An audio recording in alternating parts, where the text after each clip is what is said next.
बने सुंदरलाल पटवा जी।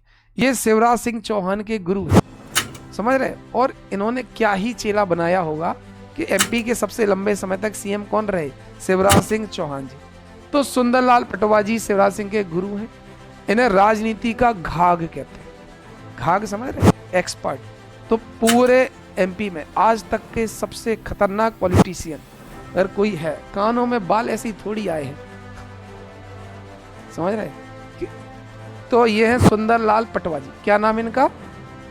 जो मध्य प्रदेश में सर्वश्रेष्ठ विधायक का अवार्ड मिलता है वो किसके नाम पर मिलता है? सुंदरलाल पटवा। सर्वश्रेष्ठ मंत्री का अवार्ड किसके नाम पर मिलता है? पंडित रविशंकर शुक्ल। ये सुंदरलाल पटवा जी हैं और ऐसा माना जाता है कि सकलेचा जी की जो फोटो थी वो इन्होंने ही कांग्रेस को दी थी कि तुम्हें सीएम को हटाना है। कांग्रेस ने कहा हमें हटाना तो हटाना, तुम्हें क्यों हटाना है? बोले तुम इस चक्कर में मत पड़ो, तुम तो ये फोटो विधानसभा में रखो। राजनीति के घाघ थे ही, तो वीरेंद्र सकलेचा जी को हटा के ये खुद बन गए। ये बहुत ही खतरनाक व्यक्ति थे। उमा जी से इनकी एक मुलाकात का किस्सा बहुत फेमस है।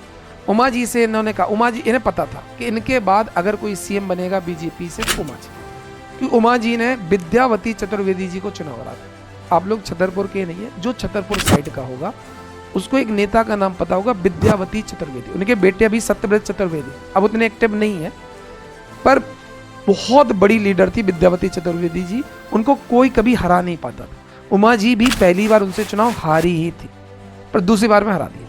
और जैसी उमा जी ने हराया वैसी उनका नाम सीएम रेस में आ गया कि इस लड़की ने भैया कमाल कर दिया, जिस कांग्रेसी को आज तक कोई नहीं हरा पा रहा। तो सुंदरलाल पटवा जी को भी पता था आज न कल तो उमा जी को बनना ही है, तो उमा जी को कैसे भी हटाना ये रहते। तो एक दिन उमा जी से उन्होंने बोला कि उमा जी आप संत हो। उमा जी पहले साध्वी थी, भजन भजन प्रवचन और कथा सुनाती थी, पढ़ी लिखी नहीं है ज़्यादा, टीकमगढ़ की हैं। और विदेश से देश तक इनको, जैसे आज धीरेन्द्र शास्त्री जी है ना, वैसे उमा जी का नाम था बॉस कथा सुनाने की। तो एक बार सुंदरलाल पटवा जी ने कहा उमा जी से कि एक आपको उमा जी कहानी सुनाते हैं। एक बिच्छू पानी में डूब रहा था, एक संत को दिखा, दया आ गई, उसने बिच्छू को हाथ में उठाया।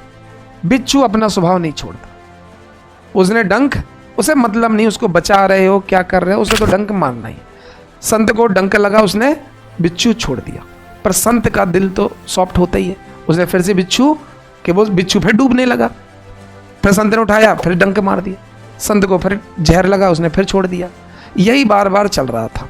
तो सुंदरलाल पटवा जी ने उमा जी से कहा कि देखा संत कितने निश्चल हृदय, कितने पवित्र होते हैं, राजनीति से कोई मतलब नहीं होता, और आप कहाँ राजनीति में आ गई।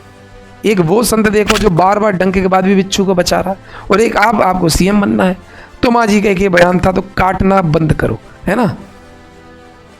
मतलब आप ही वो बिच्छू हो कि जिसका भैया हम सम्मान करते जा रहे, वो हमें हराने की कोशिश करा, हटाने की कोशिश करा, पीछे करने की कोशिश करा।